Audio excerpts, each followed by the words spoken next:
welcome to another episode of First Impressions, the podcast where we talk about our love for Jane Austen and give a big middle finger to all the haters. I'm Kristin. I am not joined today by Maggie, who is taking this month off because she is absolutely buried with very exciting wedding tasks. Instead, I am really excited to welcome special guest Lona Manning to the podcast. Hi, Lona. Oh, hi, Kristin. Thanks for having me. Oh, I'm so excited to have you. I'm really jazzed to talk about what we're going to be discussing this week, which is the world of Jane Austen fanfic. So for those who may not recognize the name, we've mentioned Lona a couple times before. She's an early fan of the podcast. She is also an author of a variation on Mansfield Park. And I think it's factual to say it's Jane Austen fan fiction, right? That's the label you appear under. That's right. Yeah, I have. And no it's not offensive. Okay. I'm a fan.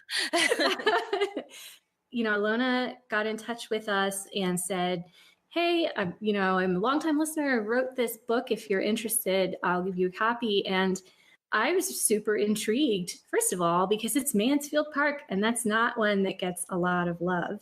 But secondly, I was just really excited to read what a listener, their take on Austen was. And I read it. The first book in the series is called A Contrary Wind. It's actually really fascinating the way you started it, Lona. Do you want to tell us a little bit about the beginning of the book and how it fits into Mansfield Park? Well, for anyone who's read Mansfield Park, you'll remember the horrible aunt, Mrs. Norris, who's a great fictional villain, and the cat in Harry Potter was named after her. And she's miserable to Fanny. She makes Fanny the Cinderella of the household. And there's one point in Mansfield Park where Mrs. Norris really cruelly reminds Fanny in front of her cousins that Fanny is the poor orphan, or not orphan, the poor relative who's been taken into the household. And she says, considering who and what she is, she should oblige her cousins. It's a shocking thing to say. And so that was in the book, Fanny just takes it. But in my variation, Fanny is so hurt that she starts thinking about leaving Mansfield Park. And it's so understandable, too. Especially Fanny has this streak of not wanting to be a burden, right? Mm-hmm. So in your narrative, when she hears this, and then she hears something later about Mrs. Norris, which is a new part that was written where Mrs. Norris says, oh, Sir Thomas is having financial troubles, and now he has this burden of Fanny. And she says this very audibly, and in one of those audible whispers, and Fanny is right there. So she sort of thinks, I'm not going to be a burden any longer. And even though some people might think of Fanny leaving Mansfield Park and doing what she does next is out of character, I thought it was totally realistic. And it's so clever because what she decides to do is to become a governess. One of her few options, Yeah, right. She's got a good education. So like Jane Fairfax, that's something she could do. Yeah. And tell us about the parallel you wrote in to make everybody know exactly what you were going for. Not so coincidentally, Fanny is hired by a Mrs. Smallridge who lives outside of Bristol. So Emma fans will recognize that name and the connection to, of course, the Sucklings and Mrs. Elton. The family that Jane Fairfax was going to go to before her conflict was resolved with Frank Churchill. And I have to say, Lona, that I was enjoying the writing before I got to that detail, but that detail sucked me in so good. Like I was just enraptured. I was like, I got to see where she's going with this, because it showed me that you had a deep understanding of all the novels and, how they were all thematically related, how the characters sort of had these parallels. And I was like, I have to know where she's going with this. And the other thing that you did in a far, far better, more talented way than Seth Grahame-Smith did in Pride and Prejudice and Zombies, where he took the public domain text of Pride and Prejudice and just inserted passages about zombies. Entertaining, right? But not necessarily the most intellectual endeavor. You were able to take the language from Mansfield Park, and when it is appropriate, pulling in a few sentences from the original novel, well, you're going off your story in a different direction. If somebody is mentioned or something is mentioned, like the curtains and the green bays, you pull those lines in and it blends so seamlessly. Thank you. I just wanted to say that only someone like you, Kristin, who's read Mansfield Park so many times, would maybe be reading along and go, okay, that's from Austen. I think you picked up on every borrowing. And I sort of thought of them as like little Easter eggs, right? Hidden throughout the book, the odd time that I'm bringing in a line, sometimes out of context, and putting it in the book and going, I wonder how many people will recognize where that's from. That's the exciting thing about it, because it's blended so deftly and so seamlessly. I was just absolutely sucked in because you made your world so close to Austen's world. And the other thing that everybody who writes a review of Lona's work says is absolutely how deft she is with Austenesque language. Which, yeah, of course. But actually, that's one of the things that I wanted to ask you about. I mean, when we live and exist today, we have all kinds of phrases in our vocabulary, like, are you okay? Or what's up? That comes so naturally to us. How do you recognize what phrases are not historically accurate? Yeah. Well, what if you're reading, a variation at Netherfield and Lydia says, what an awesome ball. Would you notice that something's wrong, that she's using? Not only do we have different words, there are words that were used differently back then, like confusion, nice, and words that didn't exist. Mostly, I've read a lot over the years. I've read a lot of literature from that period, and Samuel Johnson and the people that Jane Austen read. And so I do have a pretty good ear for the vocabulary. That's one thing. But when I'm not sure, there are some online tools that I use so I can check. It's so great. And I think it probably too, the language is so baked into us now. Like, I was reading A Contrary Wind again, and I noticed that you had a line in there like, well, her own conduct could ill bear scrutiny, which I believe is a line from Persuasion when Anne is advising Benwick on what poetry not to read. But I think the language is so baked into us that it's easy to reach out and have those phrases. So you don't have to worry so much. If it's actually in Austen's words, you don't have to worry so much. It's an all engraved. Yeah, we've read Austen so much that the cadence of her language, for example, the tendency to say things in a negative form, like, I hope you will not be displeased with this news, where we would say, I hope that you'll be pleased with this. There are certain tricks of writing in those days, certain habits, not just Austen, but other writers of the same period as well. They wrote that way. So when you start paying attention to that, then you can hopefully replicate it with some authenticity. Before I get too far ahead of myself, I actually just want to ask you, like, how this came about. Were you just drinking tea one day and a light bulb came on over your head, or? I was wishing I could write a Jane Austen variation for a long time. And of course, I thought of maybe doing the Watsons, one of the unfinished fragment. And I just never did it. And then there I was, approaching 60, living in China, working as an English teacher. And I reread Mansfield Park for the umpteenth time. And I was thinking about Fanny Price, the great Fanny Price debate. What is it with Fanny Price that she's, unsatisfactory as a heroine? And I just thought about her qualities, and I thought, what if we just tweaked her just a little bit? And then, boom, this book started writing itself in my head. And I was like, no, I don't have time for this. I'm teaching, I'm doing lesson planning. I just don't have time to be writing a book, but the book would not go away. I've never had an experience like that in my life, of the urge to write being so strong, and the people, the characters talking in my head. So I finally gave in and started writing it. It was completely unplanned, completely. And your husband and all your friends and family, they were totally gung-ho behind this? Oh, that's cute. Like to any aspiring self-published writers out there, don't always expect other people to be interested in what you're doing. Okay.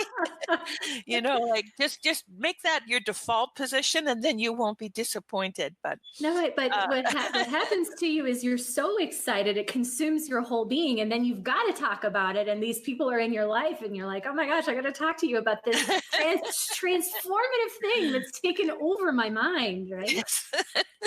As long as you're happy, honey. Or like my husband is like, okay, honey, to read this book, you really need to read Mansfield Park first. And, that was asking a lot, but he did it. He hasn't read my second book yet, but he did read my book. And my son has been great. He lets me workshop ideas off him. You're like, Joe, what do you think about this? Yeah. So it's just don't expect it from everybody. And it might be, you might be disappointed by your best friend, and then you might be really surprised and amazed by the love and support from a casual acquaintance. But Yeah. just don't expect it. Don't make it a condition of your friendship. Well, for those of you who don't know, and actually I think I've only mentioned this once on the podcast before, but this exact same thing happened to me where I was minding my own business and then a book happened to me and I had to write it. And I wrote the first draft in 6 weeks because it was just that intense for me. But yeah, so I've gone through the sort of the same thing. So I just love the fact that you're channeling the universe saying, you have to write this story. And it's a variation on Mansfield Park. I absolutely love it.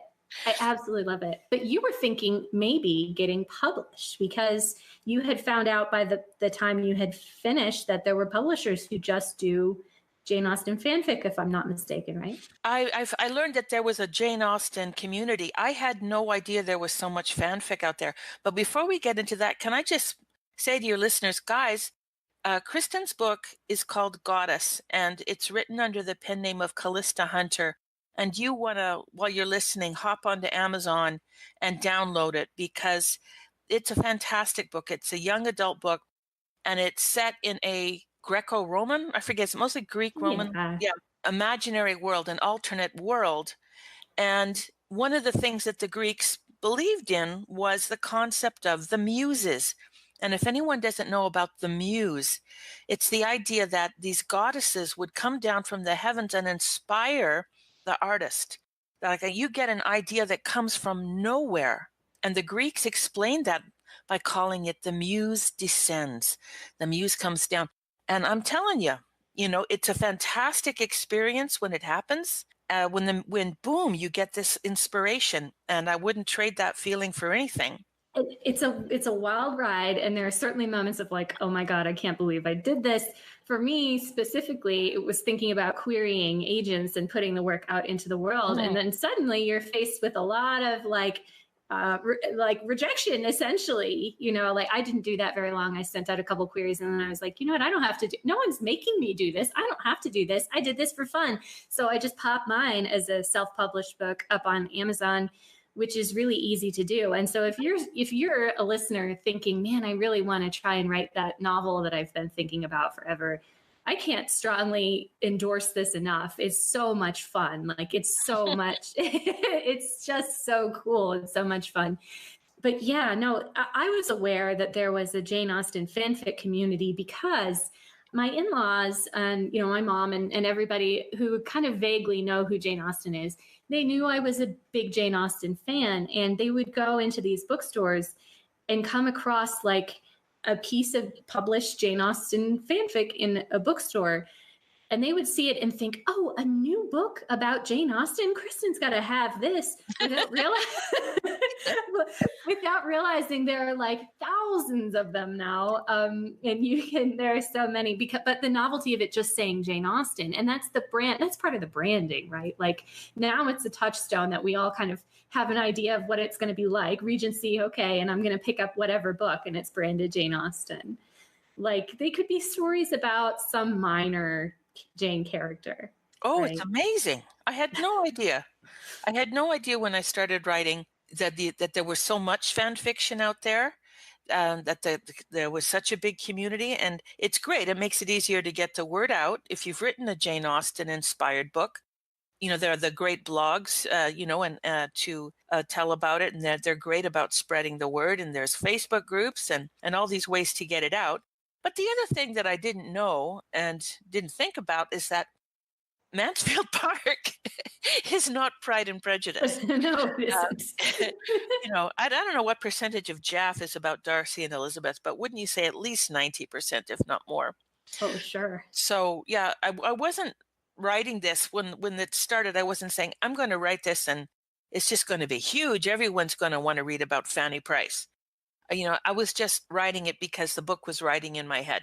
But yes, JAFF is mostly about this immortal, eternal couple, Darcy and Elizabeth, and people find all sorts of ways to celebrate that couple, whether Darcy's a pirate or the stories in the present time, or there's dragons, or there's time traveling, and just all sorts of amazing variations.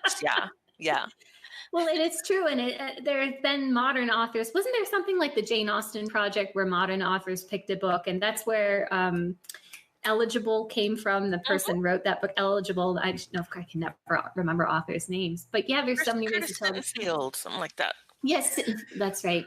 And I think to derail for a second, I think it's fascinating that even though I think Persuasion gets props for being the most romantic of the Austen novels, that Darcy and Elizabeth are the main focus of JAFF.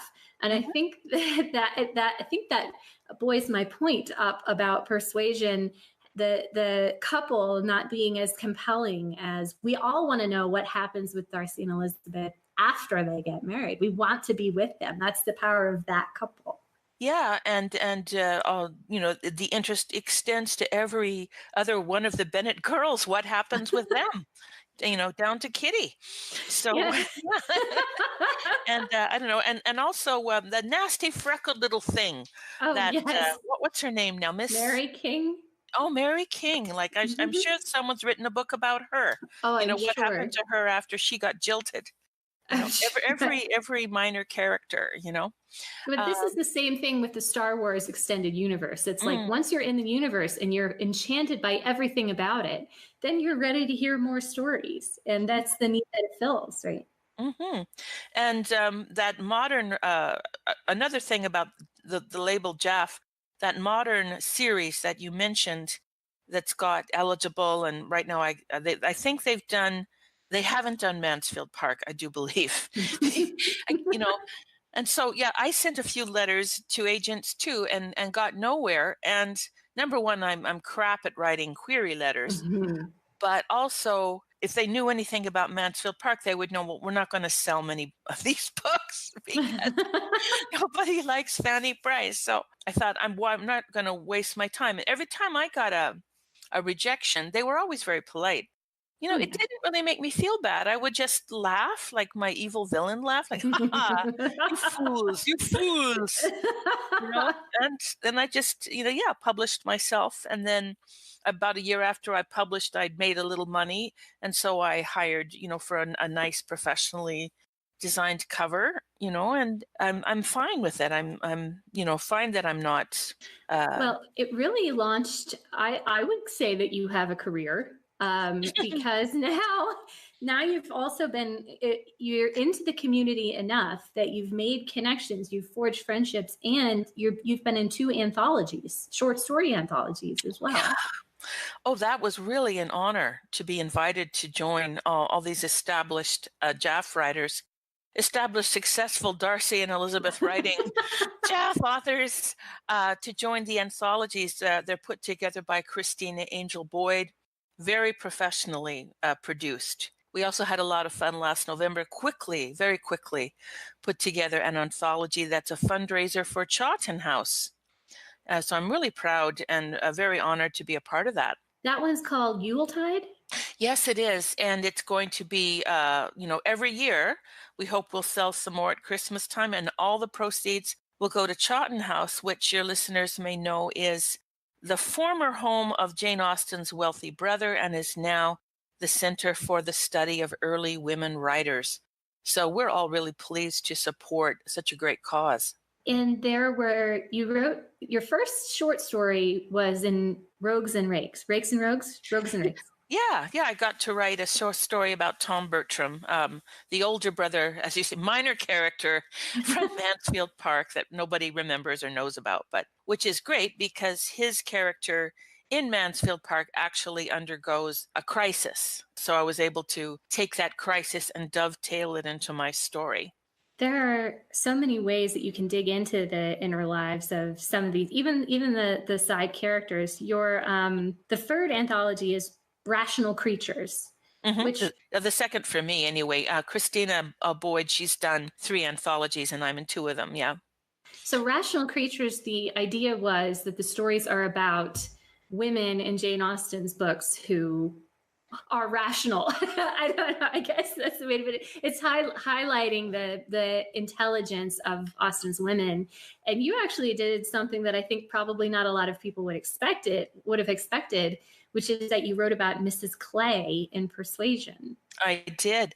And the title Rational Creatures, devoted Janeites will recognize that little phrase, I think. I believe she uses it at least twice. And you can, the 2 spots where she uses it, maybe on your Facebook page, the listeners will tell you the 2 places where Jane Austen uses the phrase, where her characters use the phrase rational creatures. Yeah, I asked Christina if I could do Penelope Clay from Persuasion, the gold digger. And she was kind of surprised and taken back. She didn't, maybe Mrs. Clay's not very sympathetic, but I had, a sort of a different take on her. So, and she said, yeah, okay, give it a try. And yeah, so I wrote a story from Persuasion from Mrs. Clay's point of view. It's only rational for Penelope to want to make the best marriage she can. Right? I was going to say, in Austen, that's the whole point. Everybody is forced to make the best marriage they can while being told not to be mercenary. And Mrs. Clay is just another one of those women struggling within that system to just sort of see that take on it. And it's totally delightful. Oh, thank you. I had fun writing it. But I wanted to ask you also, so now that you write Jane Austen fan fiction, you also read Jane Austen fan fiction. I do, but I've had to back off a little bit. And I saw another author say that too, that you get so terrified of, what if I do a plot twist that some other really well-known author has done? Or what if I read something and I'm influenced by it? So there's a fear of reading other people's work that you might unconsciously copy it or something. So I've got a Kindle full of things I mean to read. There's some writers I admire. Ali Cruel, and in England, she's written a trilogy called, based on the characters from Emma, and she's, I think, also a very good, has a really good command of Austenesque language, and because I'm not just reading it for the romance. Right. Yeah. It's about the whole world. It's why all these guys are buying Star Wars. It's extended universe. It's about the whole world. Absolutely. But, one of the things that I enjoyed so much and continue to enjoy about Lona has a Twitter account. If you'd like to follow her on Twitter, I think it's at Lona Manning. Is that right? Mm-hmm. Yeah. Yeah. Imaginative. Yeah. And I'm on Twitter too. And what's funny is I wrote a YA fantasy fiction novel, but because that happened to me, as I said, I was just attacked by it. Wow. But so I got this Twitter handle for Callista Hunter. That's my pen name. And this was back when I was thinking, I'm going to market my work. I'm going to, be this good author who's trying to be like the self-published author and market so that people actually read it. But once I was on Twitter, I had trouble engaging with the fantasy community because I really just want to talk about Jane Austen because so I have a very mixed brand. I had to say, I've mashed the 2 together in a way that is not monetizable in any fashion. But what I was going to say is I got on Twitter, and I think it was a tweet. I think it was one of the first tweets I ever saw you make. Was you had searched, I think in Project Gutenberg or some website where you could search the entire text of Jane Austen's works. You had searched for the word mayhap. Yes, mayhap. And you took a screenshot and it showed 0 results. Yeah, Jane Austen never used this word. You posted it and you said, brought to you by the Committee for Stamping Out Mayhap in Historical Fiction. It was hysterical. because honestly, it has always bugged me too. And that's why I have a lot of trouble picking up Jane Austen fan fiction, because those little things, I'm very bad about those little things grating on me and just being distracting. And I think were mentioning you have sort of the same problem sometimes. Yeah, and I suppose I want to distinguish between, if you decide to write a variation where, it's set in modern times, or it has dragons, or it's time travel, I think that's great. But if you're trying to be authentic and you're trying your very best to sound Regency, but you've got Darcy hopping on a train to go to London, or if you have a character walking out into the streets of London and hailing a carriage and saying, "Take me to Brighton." No, you know, no, it doesn't work that way. And maybe that makes me a snob.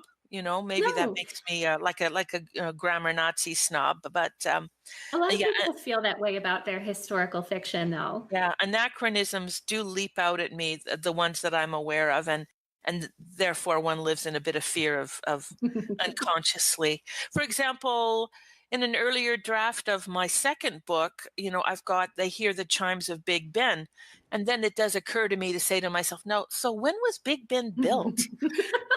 Google it. Oh shit. Okay. Out goes Big Ben. There is no. And thanks to some of the other JAFF authors who, I don't know where they find the time and the energy, God love them. They'll post these great informative articles on their blogs, about the wedding regulations for getting married. That helped me make, from a big mistake and, an error in my book, explaining the difference between a curate and a victor and a rector. Mm-hmm. There's all this great resources from fellow authors. And now the marriage thing was about the special license, right? Yeah, special license. Yeah, there were three, special license and extra special license. So yeah, I realized that my couple couldn't get married on the spur of the moment. It's just not possible. So I had to change my ending a little bit, and it was for the better too. So that's great. Especially if you're trying to meld real history into your book. You've got to bend your story to fit the book. But Totally. I was just going to say, I really admire in your world, the world of your book, you've got the Roman gods and goddesses, you've got the Vestal virgins, you have all the research, but it's an alternate world. So it's a totally believable society and city and country just set somewhere. And I just think it works so well. Thank you so much, and I'll tell you why. I mean, I'll tell you exactly why I did this. It's because I had to write a YA fantasy novel because it hit me. But I'm not a writer of fantasy. To be a good writer of fantasy, you have to know how to world build, and I didn't. Right.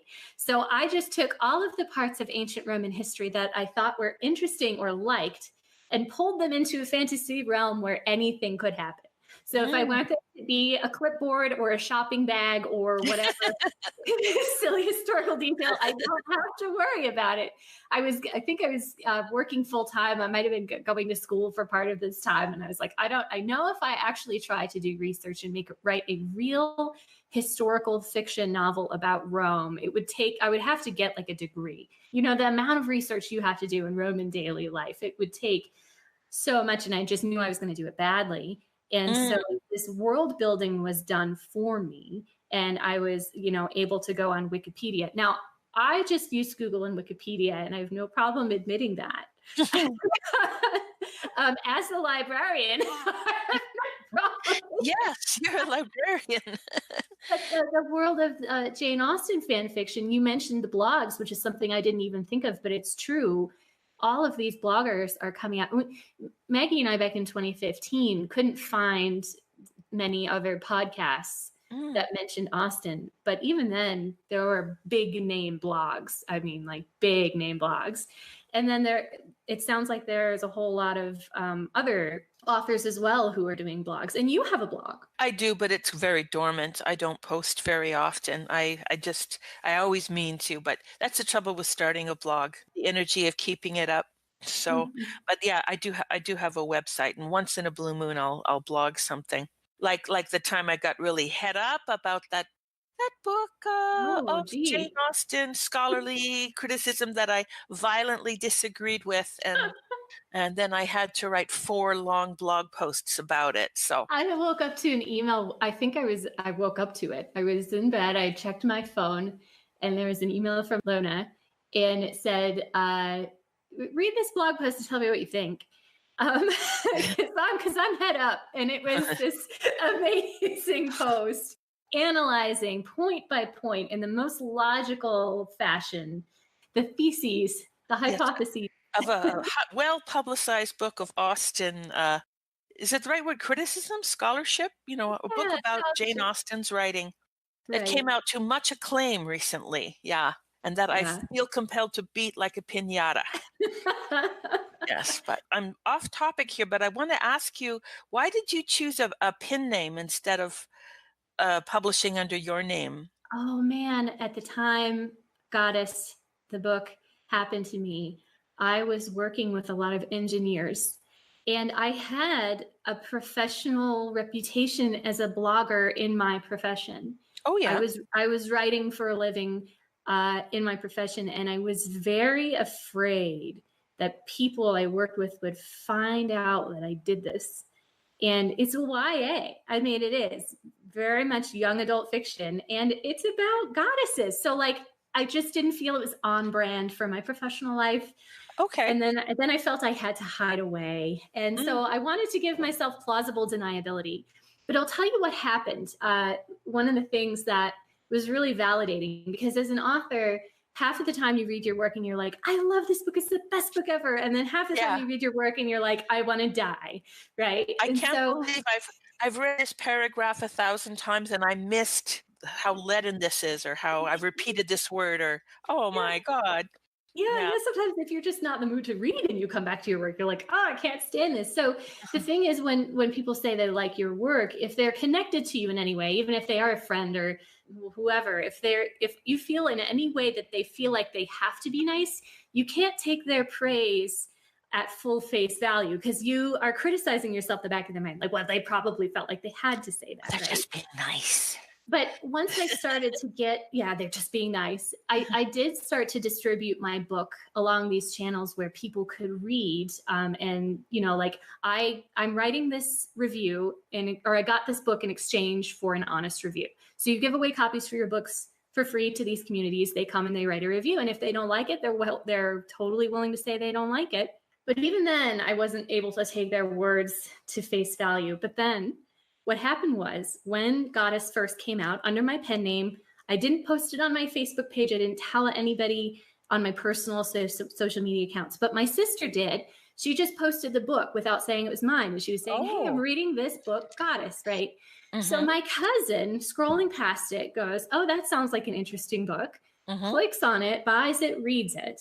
A year or more than a year, 2 years later, I have an audiobook made of Goddess. Right. Yeah. And I'm like, I need to promote this on my personal account because I really want the gal who performed the audiobook to get money, because, you know, like, she's doing this for royalties. So I finally came out on my personal Facebook page and said, hey guys. You came out. I was so afraid, but I was like, oh, hey guys, I wrote this thing. Do you want to buy it? Blah, blah. And my cousin saw it and she was like, what, you wrote that book? She was like, I read that book. It was amazing. And I was like, she could have just pretended that she didn't see the Facebook post. So I'm like, okay, finally, this coincidence has happened and I can take this comment at face value. Because it's just really hard. You really put yourself out there. You make yourself very vulnerable. And here I am on a podcast telling everybody to do it. Partially is just because I want everybody to do it, to normalize it, so that I don't have to feel so weird about it. Because what happens is this thing happens to you where you come into this community, but then you can't really talk about it to your friends and family. Like we were talking about this earlier. Like, I moved to Boise. I have new friends here. They're all great. And I didn't for a long time mention that I write. I'm still writing. I'm writing a sequel to the first book. And, you know, one day I was like, I'm going to come out with it. So someone asked me, what did you do? And I said, well, I worked on my novel. And there was just like dead silence. Yeah. Yeah. And then they immediately changed the subject. And I was like, Yeah. guys, I was not going to ask you to, I mean, I was thinking in my head, I was like, I would never have asked you to read it. I just want To buy be a like, copy, I to would buy never 10 have asked. copies. No. I just wanted to share something about a hobby that I do, and Well, it's not. they asked you, right? It's like, Yeah, what did you I do over told the you. holidays? That's Oh, I was right. working on my novel.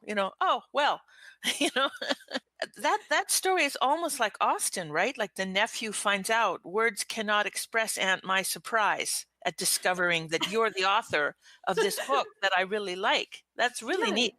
There is something kind of delicious about, having this secret life, right? Like I don't promote myself in my town. I don't go to the libraries and say, hey, could I give a talk on Jane Austen at the library? All those little tips they give for self-published writers to get publicity. I don't promote myself much. It's all online. And I kind of like having a secret life that way. And you really need this massive group of people as, because there's going to be a much smaller sample size that like Austen, and then even a little smaller that like Mansfield Park.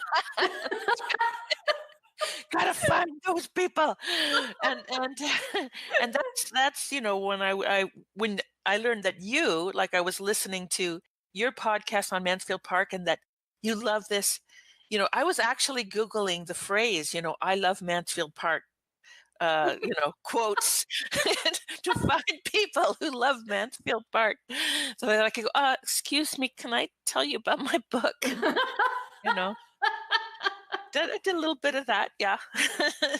Yeah, but we're all out there. Yeah, the internet brought bad things to our lives, but they also connect us to very esoteric communities. But that's kind of you're listening to this podcast coming to you right now. We're about to hit 20,000 downloads, which Whoa, is kind of mind-blowing, I know, for just two random folks who bought a mic, and all of a sudden we have this community. So yeah, that online communities are just invaluable. And you can be anonymous. You want to start writing, and just go on and hop into Inkit or Scribed, or so many different places that you can have a membership and just post stories and get feedback, and then you give feedback to other people.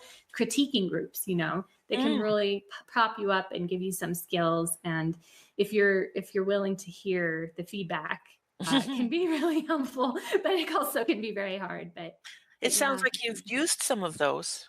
Yeah, I did. I have. And the first draft of the book, the book is a freshman effort. It's a debut novel, but I had a massive, massive boost found a friend online completely across the country from me. We were trading chapters. We were going through, we both loved each other's book. And that was one of the most fruitful and productive and closest relationships I ever had in my life with somebody.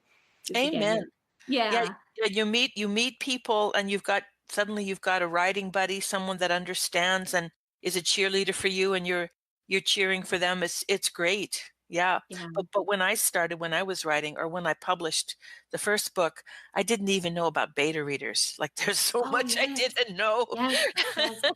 Yeah, there's a whole process too. And then you go online and you make friends. Well, all of a sudden all your friends are like, hey guys, got an agent today. And you're like, oh God. Happy for you. We're in different places on our journey. Yes, it's a journey. Little Not about the destination. That would be nice. I wanted to ask you too, because I brought this up and then I totally breezed past it really fast. No, But you had think said, I did. I did too. I'm all over them. I'm sorry. I'm excited. This is how our podcasts always go with Maggie too. I have a list of things I want to talk about, and I'm so excited to talk about all of them. And then I just jump randomly from one to the other. But the tools that you used to actually do your historical research, you had mentioned there were some tools beyond Google and Wikipedia. And I know you mentioned blogs, but is there anything else that you were going to discuss? Yeah, Google Books is a great resource because let's say if you're researching history, there's all these books written at the time which are available for free. So you can read a contemporary description of something, or, if I'm reading, say, a biography of Hannah More, or Shelley, Piercy Bush Shelley. It doesn't matter to me if it was written in 1880. It's free, it's well written, and it's got the facts that I need. So the Google Books is really my go-to place. Oh, for learning about the Navy, for example, I was really intimidated writing about sailing ships because, two of our characters get involved with the West Africans anti-slaving squadron. And I thought, I don't know the first thing. I can't write yo he ho, ahoy me hearties, sailing stuff. And sidebar here, that book Longbourn, Yeah. which is one of those JAFF books which gets elevated to literature. It's not JAFF, it's literature. Yes. In that book, the character, he goes to Portsmouth, he sees the sea. Next paragraph, he's disembarking in Portugal. And I thought, you cheater, you lazy. How did you just skip right over the being on board the ship and the voyage, Hey, you're cheating. So I had to pick up just enough. I found like novels written about, old boys' own adventure novels written about it. The West African Squadron, and all this stuff is free because, gosh, if you tried to buy every book that you wanted, I was so lucky. Once there was a book I needed a recent history written about it, and do I want to spend $25 for the hardcover? And then I went into this tiny, tiny little thrift store near my mom's place and looked down, and there it is. Thank goodness. And I got it for 50 cents. But yeah, the cost can mount up. So Google Books, search in Google Books. You had mentioned interlibrary loan too as Mm-hmm. something you had used in the past, which is, I think, as a librarian. As a librarian, let me make a quick plug because a lot of people do not know how many books they can get for free, even if your library does not have it. You go in, you say, I want this book, and they're like, okay, we have this program, interlibrary loan. We're going to try to get it for you for free. And I've had, for example, I needed the last copy of a conference proceeding. It was the only one in the world. It was from UC San Diego, and I had it in my hands within a week. And I was like, the power of this, libraries are still around and it's true. It's like, it doesn't matter, if it's well, I guess it matters to a certain degree, but if no matter when it was written, there are libraries that are holding this stuff that want to lend. That's our whole purpose. We want to lend. So yeah, don't be shy about using the library resources too. But I think with that particular book you had mentioned, you said that your interlibrary loan couldn't get it though, right? Yeah, it was not that, it wasn't a bestseller. It wasn't a widely available book. But it was exactly on the topic that I needed to research. I'm so glad you mentioned how wonderful librarians are, Kristin. And yeah, I'm really lucky. My regional library system has access to the universities, and there's just about any book that I can get. Plus, I've also done book requests. You go on the library website. Oh, yeah. You should get a copy of this book. Yeah, and that's worked for me quite a few times too. They have money they have to spend. And I was going to ask you, when we're talking about historical things you researched for your sequel to A Contrary Wind. So A Contrary Wind is the first book. The second book that Lona has also published is called A Marriage of Attachment. And there is a historical event that takes place in A Marriage of Attachment, which I don't think I'm spoiling anything because I don't think this is like a really commonly known historical event, but it's like it's an assassination. Do you want to talk a little bit? Yeah, I can't even remember when I decided to put it in the book. I guess I just thought, oh, that's interesting that a British prime minister was assassinated. And it just certainly doesn't resonate in the British consciousness, say the way JFK does in the American consciousness. But yeah, during the Napoleonic Wars, a British prime minister was shot right in the House of Commons by a somewhat mentally ill, angry businessman, and it all tied into the economics of the time, and this prolonged war that had gone on for a generation. And so, I just decided to put that in there. Yeah, And well, yeah, it's an important yeah, plot. sorry. It's an important driver of the plot in a number of ways and brings characters together. But then you also feel like more connected to the time. One of the things I actually really appreciate about Jane Austen's books is that there are so many things that were so specific to the time that wound up not getting in there. Like nobody's taking snuff in her books. And I Mm. was like, how is she, how is she so forward thinking that she never mentions snuff? Nobody says the ton in her books. Yes, nobody's, there's a lot of stuff that would date you to Regency that's not in there. I think it's so funny because I'm trying to get into Trollope now, Anthony Trollope, right? Like Oh, I, yeah. ha- I haven't picked up the books, but I've been watching the Pallisers, the Mhm. old BBC on YouTube. And they're constantly talking about 19th century British electoral politics. And I don't care. So is that a lesson for us writers, eh? Be a little more timeless? Like, don't put in I a don't know lot of if it's a contemporary lesson. references? I don't know if it's a lesson for or Yeah. against, but I do think it is something interesting to look at and to talk about, and there are pros and cons to both approaches. Yeah. Now, in the third book of this series, are you also going to tie in a couple of historical events, or can you not say? Not so much events as Percy Bysshe Shelley is taken over my mind and my life, and he is a character in the book. We will find ourselves in Italy, where Percy Bysshe Shelley is living with his wife Mary Shelley, and Shelley could be economical with the truth sometimes, and he told his friends that there was this beautiful, rich society woman who threw herself at his feet and followed him all through Italy. And nobody knows if this was true or if there really was a woman or if it's 100% something he made up. So I've decided to use this mysterious woman in my third trilogy, but I've got a lot of plot holes to workshop. So I've got a lot of work to do before I get this done, and it might be taking the story off into some strange places, but they say, write the book you want to read. So Yes, um, exactly.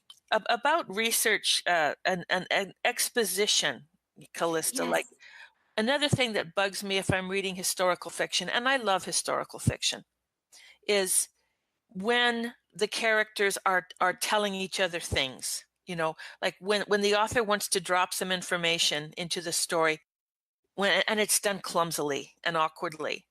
Like you're so fantastic in your book Goddess, where we learn about the elaborate hairstyles of the Vestal Virgins, but you make it part of the story. Or we're learning that one of their duties is to toast this grain, this special grain. You make it part of the story. You don't have someone standing there saying, yes, one of my duties, right? By the way. Yeah, like it's absolutely natural. It's part of the plot. It helps to turn the plot. You find a way to drop your information that you're telling about this world naturally in the plot. And that is a real art. And it's so often, like I say, if you find some groovy little fact that you can't wait to tell your readers about, and you drop it in when it's not germane to the plot, right? Right. Exposition can be very awkward, and there's a real art to it. And then you're doing it for yourself because you think it's cool, and not for your readers because they are more, trying to move the story along. No, world building is actually really, really hard. So thank you very much for the compliment, because one of the things about fantasy or Regency or Jane Austen fan fiction is what you're doing as a writer is you really, I think, are the best writers I'm most attached to. You're using the external, whatever it is. If it's Buffy the Vampire Slayer, there's vampires. If it's Jane Austen fan fiction, they're the social conventions of the time.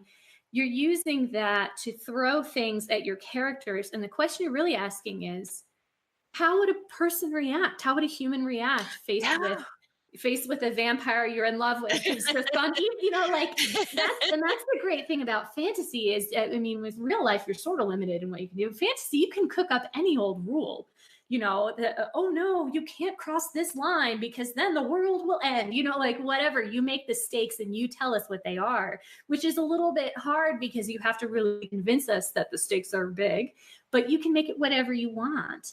And And the real question you're asking yourself all the time is, how would this character react? Because you're invested in the Yes. character. You want to learn more about the character. That's how I write. And so anything that's taking me away from telling you something about how the character is thinking or feeling or, worried about or whatever, anything that's taking me away from being able to do that, I try just to leave all that stuff out. And when you're doing research and you come across something cool, there's a temptation. But they do say, they're like, when you're a historical fiction writer, less than 10% of your research actually goes into your book.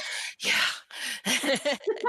and you can just spend hours and hours reading something and going, wow, this is taking so long to do. Yeah. One of the things I badly want to ask Devaney Lozer, if I get a chance to run into her again, I just want to ask her, what's the coolest thing that you learned writing The Making of Jane Austen that you couldn't put in the book because it had nothing to do with Jane Austen, but you can't wait to talk about in any other context? Because I think it would be great, fascinating to hear. I mean, working with all that primary source material, you come across a lot of crazy stuff. Yeah, she told some really interesting personal stories in that book, like the first Jane Austen illustrator and his life story, and the joy of research of going, how much sitting in my chair in my house, can I scrape out of the internet, and what leads can I develop, for this old journal that's not available digitally, and I love the research, Chase, and I go way back, honey. I go back to microfilm, and you're like sitting in front of the microfilm till you're dizzy and nauseous. Awesome. Yeah, I've done a lot of that. Yeah, I don't know if people who think research sounds incredibly boring, and we're like, oh yes, yes, we think it's fantastic. They're like, what? It's just, back in the 19th century, they used to go hunting and take their guns out and shoot at ducks. We're hunters of a different kind. we're hunting in the digital realm, and we're going to find it. Yeah. They say you're either a searcher or a finder, right? Yeah. I'm so grateful for the internet. Yeah. I wish it had existed when I was an at-home mother. Because in those days I had to take the bus and go to the library. Well, you would have been on Instagram. You would have been an influencer, right? Influencer. It's changed so much, and it's just going to keep getting better. Like more and more stuff is going to be digitized, like the Chawton House Library. Isn't that amazing? Yes. They've digitized all these books that were on the shelves at Jane Austen's brother's house. It's just astounding. And anyone who wants to write JAFF, I would really, if you really are trying to emulate Jane Austen, you agree with me, I think, Kristin, that you want to read some of her contemporaries too. Yes. And realize she wasn't the only person who wrote that way. And she was heavily influenced by Samuel Johnson, Dr. Johnson. So, I think if you want to write, Johnson himself said, if a man wants to write a book, he's got to turn over a whole library, right? Mm-hmm. So that's pretty much what you need to do. And by the way, you'll get so much insight into Austen, what was similar and what was different. And, even just reading, and I haven't read much, but I did read Evelina by Fanny Burney. And that was a revelation in the things that were the same and the things that were different. And I talked about it already in our Northanger Abbey episode, so I won't go into it again. But I just want to endorse what you've said, like, absolutely. And yeah, the books are all free. They're all available at Project Gutenberg. So, you can read some of the contemporary, the other. I'd really recommend The Female Quixote. If you're going to read any book from that period, not by Austen. And she loved The Female Quixote, right? Yes. She read it. Yeah. So reading books that she loved is all about, and that's what Arnie Perlstein loves to do, by the way, is just find parallels between Austen's work and other contemporary authors. I learned so much from him as well. Yeah, she wasn't writing in a vacuum. Yeah. No. Although she was such a great innovator, and I would love it if more people who say found Jane Austen through Colin Firth diving into the lake, that's fantastic. But, I want to tell you all about Jane Austen's wonderful language and her wonderful way that she developed characters and her use of free and direct narration and all of the great, how she was such an innovator as a writer. And that's where it's at for me. Oh yeah. Sorry. I'm talking to a lady who founded a podcast for this very reason. That's why I'm you're sorry. on I'm here. sounding like a No. mansplainer or No, something. you do not. That's why you're here. That's why you're here. We're kindred spirits. But with regard to the free indirect style, now remind everybody what that is.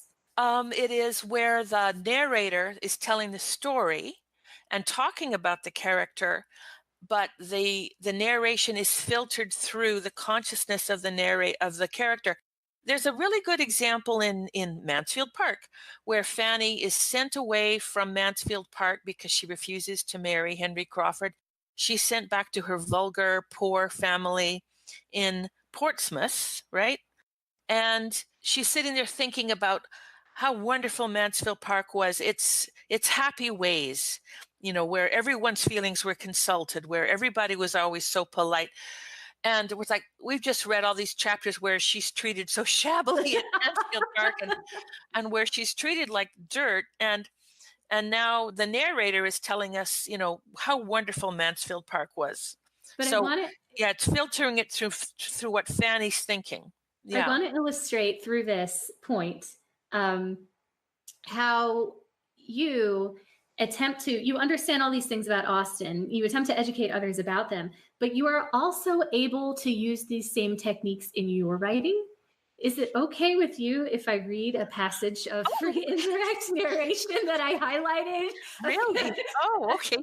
And I think this is tell me if I'm wrong, but I think this is a really good example because this passage is about, so Mr. Rushworth in A Contrary Wind does not get married to Maria. And he's sent home from Mansfield. Edmund has said, Mr. Rushworth, Maria's not going to get married to you.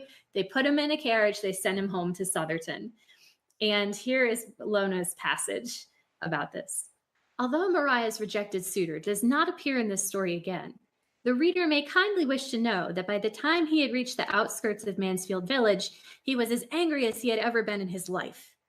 By the time he crested Sandcroft Hill, he was wanting his breakfast very much indeed. And by the time he reached the long avenues leading to Sotherton, he was reflecting that, all things considered, he was tolerably relieved that he would not marry Miss Bertram, as for many months past she had been cold and careless in her manner, rejecting even the touch of his hand and causing him to doubt whether she was of a truly amiable disposition. Poor Mr. Rushworth.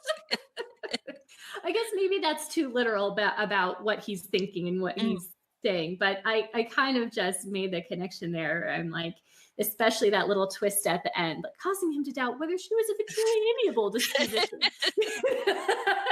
It's right. It gets right in his head, Yes, speaking the way he would speak. And that's the kind of thing I noticed. And the other thing I wanted to say too, is the hardest thing it can be for me as an author, where you need to put in a joke. You're like, here is a place where what would be good is if the character could say something funny. Now, I like to something witty or something funny.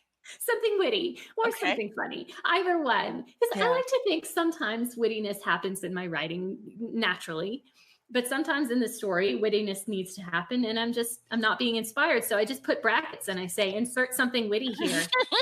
Because it's really hard to be witty on command. But I want to read something that you wrote that I found was really, really witty in A Contrary Wind.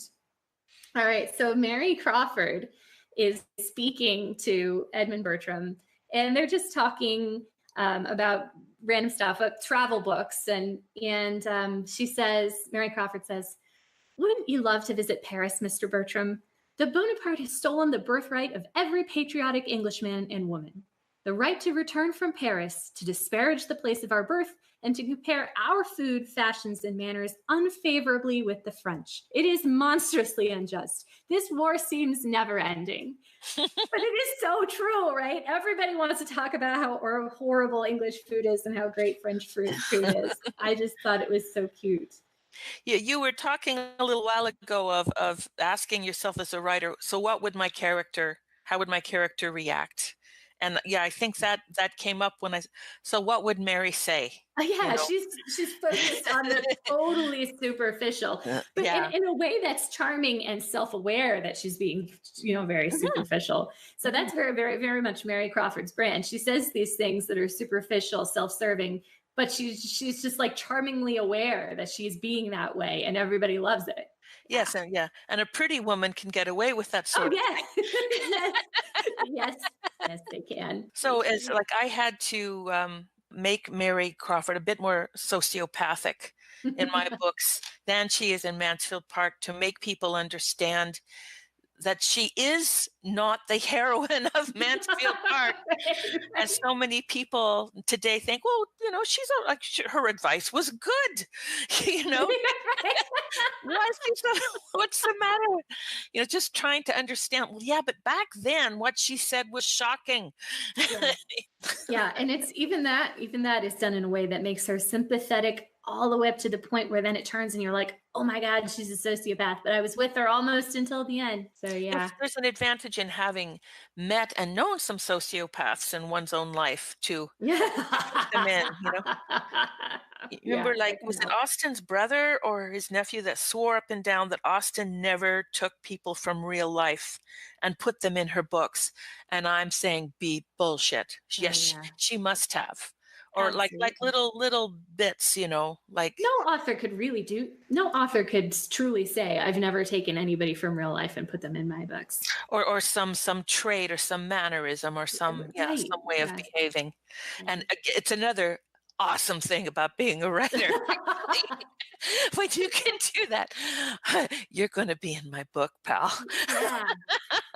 Yeah. Or you're afraid somebody will recognize themselves and be angry, which is sometimes I get a little bit afraid of that. The other thing is I've been writing sex scenes in my latest novel, and there's nothing that makes me so nervous as the thought that somebody I know might actually read this sex scene. I don't know. They say Anne Lamott wrote it. She wrote the book Bird by Bird, which if you're interested in writing, get this book by Anne Lamott. But one of her sayings is, write like your parents are dead. You really do. Everybody's dead. And to live with yourself, Yes, or secure in the knowledge that your family is never going to pick up your book. Just go ahead and put your aunt or your niece or your ex-sister-in-law into the book. Go right in. That's one of the pleasures. And the thing about asking the character, how would the character react? You ask the question and the answer comes. That is a thrill, right? When and suddenly your plot moves forward because it's your characters telling you what's going to happen. That's really an amazing experience for writing. It's real. It's a real thing. They're in control. You think you're going to write them doing X, Y, and Z, and they resist. They refuse. All right. Did we talk about everything we were going to? I reckon because I wanted to this exposition especially and I did offer that maybe I could do up a little list of things that I like to use like books and I could maybe give it to you to put on your Facebook page when the episode goes up. It'd be I've just barely started it because I know it's not going to happen right away, so I've been procrastinating. But understandable. Yes, I can send you a list of books and some links and things. If anyone else is interested in how to research a book on the cheap. That would be awesome. It's been such a pleasure to talk with you, Kristin. Yeah, it's been great to talk to you. Finally in person, finally to see someone and talk to someone in person who you've corresponded with in a while is a real pleasure. So And thank you. I thought we'd have like more of the ice cubes in the background, Oh, and we actually did. You know, I did make a no, drink before I sat down in the, but glugging of wine did Mhm. not nothing like that. Did not occur. Did not occur.